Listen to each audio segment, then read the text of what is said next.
centralizaremos nuestra atención en uno de los hechos sociopolíticos más importantes del continente, realizado en la ciudad de La Plata, el 25 de mayo de 1809. Cuando el pueblo, liderizado por un grupo de jóvenes doctores y universitarios, cuyas ideas germinaron en la Real y Pontificia Universidad de San Francisco Javier y la Academia Carolina, salió a las calles gritando «¡Viva Fernando VII! ¡Muera el mal gobierno!», haciendo alusión al presidente de la Real Audiencia de Charcas, don Ramón García Pizarro. La idea de libertad comenzaba a calar profundamente en el pueblo y se esperaban dramáticos acontecimientos, puesto que casi de inmediato se enviaron emisarios a distintas ciudades de la audiencia, inclusive a Buenos Aires. Como consecuencia lógica de ello, el 16 de julio del mismo año se alzó la paz, comandada por Pedro Domingo Murillo.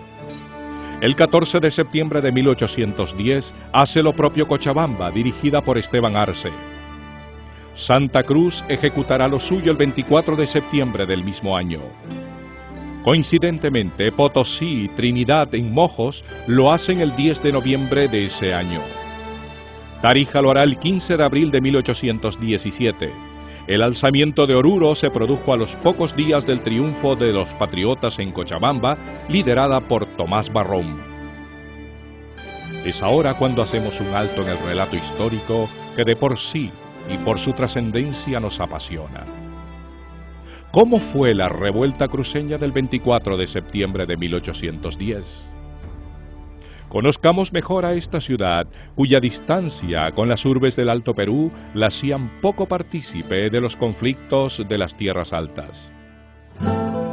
Santa Cruz de la Sierra, que ya por esta época había sepultado definitivamente a su hermana gemela, San Lorenzo el Real, era una pequeña ciudad de aproximadamente 3.500 habitantes. Apacible, tranquila y con características urbanas similares a las de las ciudades españolas, con calles irregulares y arenosas, muy pocas, guardando las líneas correspondientes. La mayoría de las viviendas solo tenían una planta baja y todas contaban con galerías exteriores destinadas a protegerlas de la lluvia. Cada casa tenía además una o dos puertas y otras tantas ventanas a la calle, casi siempre abiertas, estando provistas de un enrejado de madera y carecían de vidrios. 14 o 16 calles configuraban nuestra querida ciudad. Tenía una plaza central conocida como la Plaza de la Concordia y en realidad era un espacio verde, abierto y con vegetación que era rozada periódicamente por los vecinos. En el lado sur se encontraba la iglesia catedral, muy pobre y desprovista de mayores ornamentos, aunque por la información obtenida deducimos que pese a su sencillez, debió tener un modelo o estructura similar a la de las iglesias de Chiquitos. Al lado de la catedral se encontraba la Casa de Gobierno, cuyas características serán descritas años más tarde por el viajero y naturalista francés Alcides d'Orbigny. Hoy este espacio está ocupado por el edificio que acoge a la Brigada Parlamentaria y que fue construido entre los años 1873 y 1884.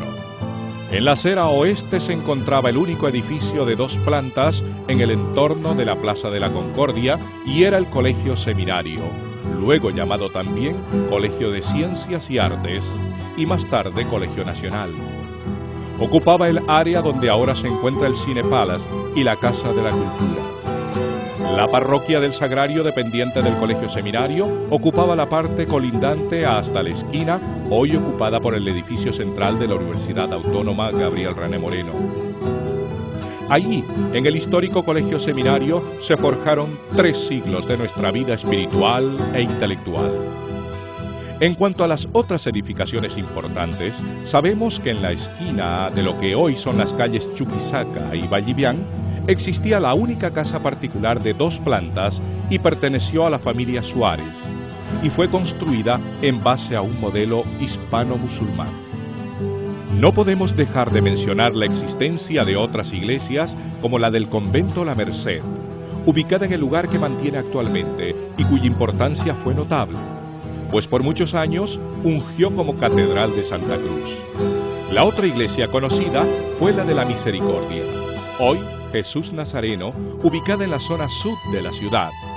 En su entorno o patio se encontraba un cementerio donde eran enterrados fundamentalmente los pobres. Por el lado noreste, la ciudad terminaba más o menos a 2 cuadras de la laguna del Arenal. Por la zona suroeste, la mancha urbana terminaba en el 7 Calles, existiendo solo más tarde otros caseríos dispersos hasta la zona actual de la mansión, cuya barriada era conocida como Chaparé, que se extendía hasta la actual calle Velasco, donde se erigía la ermita de Nuestra Señora del Santo Patrocinio, hoy San Roque. Esta área urbana tenía una ligera pendiente que terminaba en el riachuelo, conocido como el Pari o también comúnmente llamado Pero Vélez, hoy Avenida Cañoto, cuyas aguas fluían en época de lluvia hasta aproximadamente las actuales avenidas Bush y Canal Isuto, llevando sus aguas luego hasta unirse con el cauce del Piray. Al parecer, tan solo las primeras manzanas de la ciudad poseían viviendas techadas con tejas, pues el resto aún mantenía las paredes de tabique y techo cubierto con hojas de motacú, lo cual era una característica generalizada en los alrededores de la ciudad y las campiñas aledañas. Así debió ser nuestra ciudad en 1810, tranquila, hospitalaria y con sus pobladores, a quienes más tarde don Gabriel René Moreno citaría como hermosos como el sol y pobres como la luna, haciendo alusión a las difíciles condiciones de vida y escasos recursos que se podían mover en esta distante región. Pobre en oro y plata, y teniendo al cultivo de la tierra y su explotación ganadera como únicas fuentes de riqueza y las bases económicas de su constitución social. La pródiga naturaleza enmarcaba hermosos paisajes por los que transcurría la vía apacible de los cruceños, hoy en labores cotidianas, mañana defendiendo sus tierras.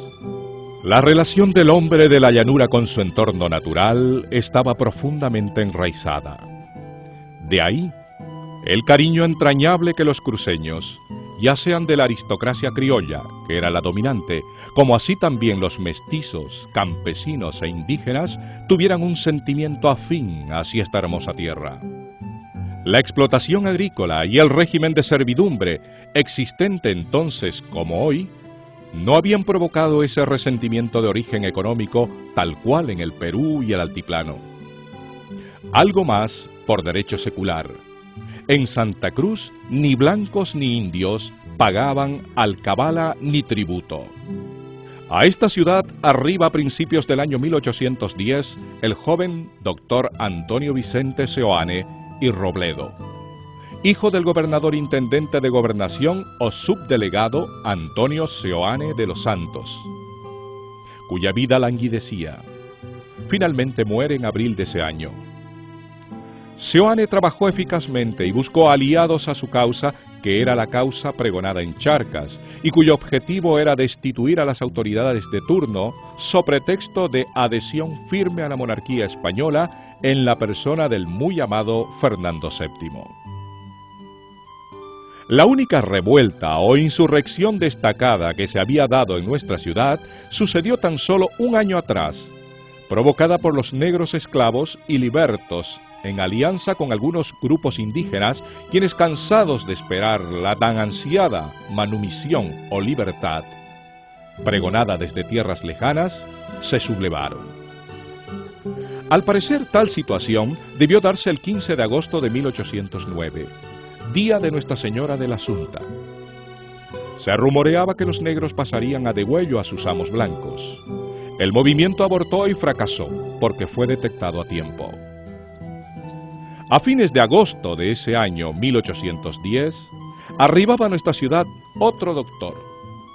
De Charcas, don Juan Manuel Lemoine, con el pretexto de venir a ejercer la profesión, y luego, a los días, llegaba un viajero argentino llamado Eustaquio Moldes. Finalmente, y aprovechando la procesión de la Virgen de las Mercedes, de la cual el pueblo cruceño era ferviente devoto, estalló la revuelta. Por lo que sabemos, la procesión en horas de la tarde del 24 de septiembre de ese año de 1810 congregó a mucha gente y en su recorrido desde la iglesia del convento La Merced hacia la Plaza de la Concordia, donde se encontraba la Casa de Gobernación, se desprendió una poblada dirigida por el joven Seoane y el coronel Antonio Suárez, quienes tomaron la Casa de Gobierno destituyendo al subdelegado a cargo de la gobernación, doctor Pedro José Toledo Pimentel. Y ante un cabildo improvisado frente a la plaza, desde la barandilla del edificio de la Casa de Gobierno, anunciaron el desconocimiento de la autoridad antes mencionada.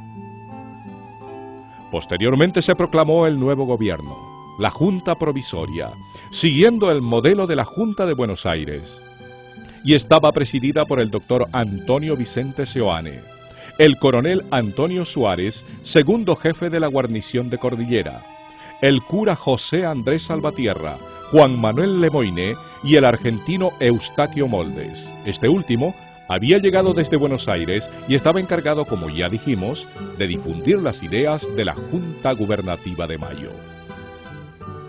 El nuevo gobierno se mantuvo hasta la derrota patriota en Huaki, en junio de 1811, por las fuerzas realistas al mando de José Manuel Goyeneche, quien ordenó al teniente coronel José Miguel Becerra recuperar Santa Cruz. Becerra, que dominaba Cordillera, recuperó la plaza cruceña y fue nombrado gobernador intendente de la provincia de Santa Cruz de la Sierra. La ciudad quedaría bajo el dominio realista hasta el año 1813, en que fue recuperada en el mes de marzo por las fuerzas patriotas dirigidas por el coronel Antonio Suárez. Retomando nuestro tema, diremos que el coronel argentino Ignacio Warnes, enviado por el general Belgrano del Segundo Ejército Auxiliar Argentino, en representación de las Provincias Unidas del Río de la Plata, arribaba a Santa Cruz de la Sierra en septiembre del año 1813. Y lo hacía en compañía del mayor José Manuel Mercado y el comandante Saturnino Salazar, junto a unos 40 soldados gauchos cansados por la larga travesía. Recibidos con toda ceremonia por el coronel Antonio Suárez y las diferentes personalidades representativas de la sociedad cruceña, fue alojado luego en la casa de la familia Suárez y cuyos miembros tenían divididas sus pasiones por la causa realista y la recién llegada patriota. Warnes notó muy pronto la discordia y distancia entre vecinos por causa de los acontecimientos políticos suscitados el 24 de septiembre de 1810. Por un lado, la aristocracia criolla local conformada por familias linajudas y orgullosas de sus apellidos hispánicos, privilegiadas con todo el poder político, social y económico, no comulgaban del todo con las nuevas ideas revolucionarias. Y por el otro lado, las clases desvalidas, pobres de la periferia, que son la mayoría de la población, demuestran entusiasmo por el cambio.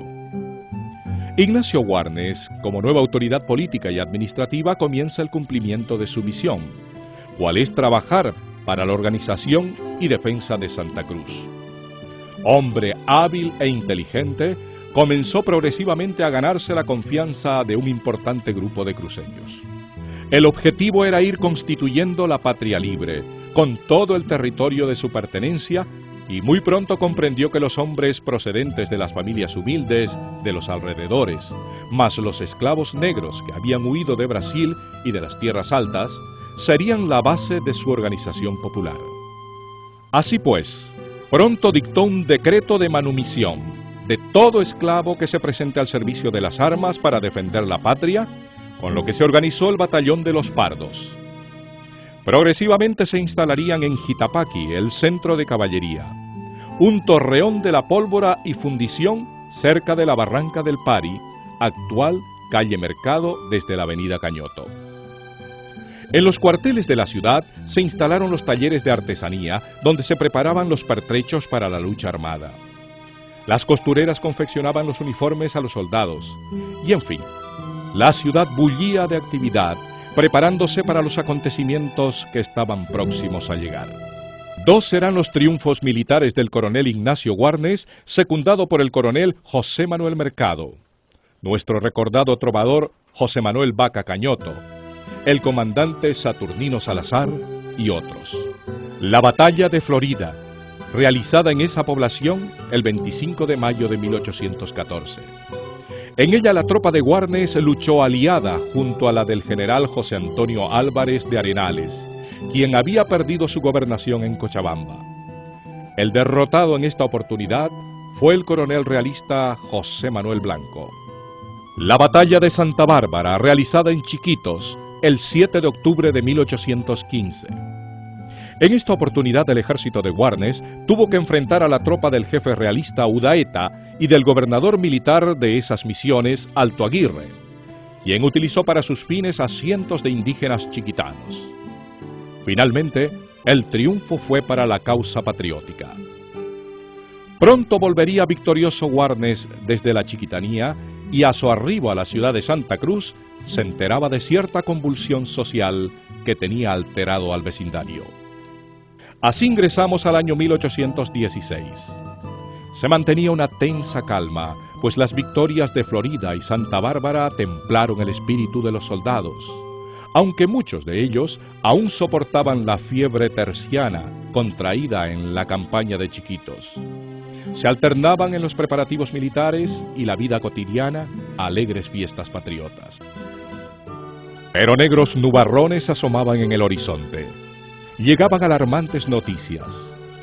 La tropa del mayor guerrillero altoperuano, don Manuel Asensio Padilla, líder junto a su esposa, doña Juana Zurduy, de la Republiqueta La Laguna, había sucumbido y muerto a manos del joven coronel cruceño, el realista Francisco Javier Aguilera. La batalla del Villar, el 14 de septiembre de 1816, sellaba con sangre una página de la historia. Luego de su resonante triunfo, Aguilera pasó vencedor hacia Vallegrande, donde contaba con muchos adeptos, y comenzó a preparar su estrategia para avanzar y tomar Santa Cruz de la Sierra. Pero para ello debería enfrentar y vencer al coronel Ignacio Warnes y su ejército, que ya se preparaban para su ataque. Mientras Warnes disponía de su tropa organizando cuarteles con guardias en la ruta hacia la Angostura, Aguilera salía desde Vallegrande y marchaba hacia Santa Cruz por sendas desconocidas e intransitables, tomando la ruta de Samaipata a Florida por el filo de la cuchilla hasta Basilio. Así el general Aguilera, quien ya ostentaba ese grado, lograba debilitar o esquivar las fuerzas de Warnes al momento de ingresar a Peji y pasar a Santa Cruz de la Sierra, llegando al amanecer del fatídico 21 de noviembre de ese año 1816. El ejército realista llegaba sin mayores obstáculos ni contratiempos hasta las goteras mismas de la ciudad, posicionándose en las veras del Pari, en la loma de San José, ocupada hoy por el edificio de la prefectura del departamento.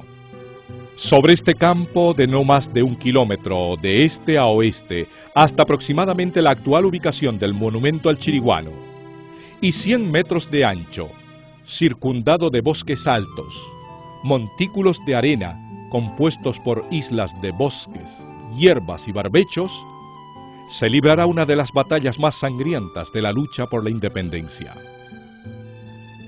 Conocedor Warnes de la situación, daba las últimas instrucciones a su tropa en la Plaza de la Concordia, para luego dirigirse al campo de batalla en el Pari. Luego de hacer tocar Generala, marchó con el grueso de su infantería tomando el camino que llegaba a Los Pauros, hoy calle diagonal a la iglesia de San Roque.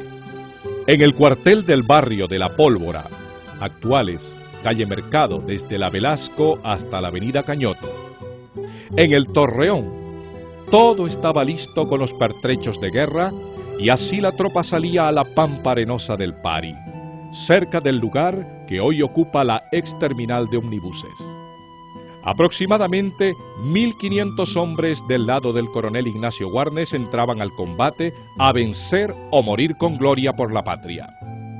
El ejército realista comandado por el cruceño realista general Francisco Javier Aguilera tenía bajo su mando a un número similar de soldados, conformado por los célebres batallones fernandinos, talaverinos y chilotes.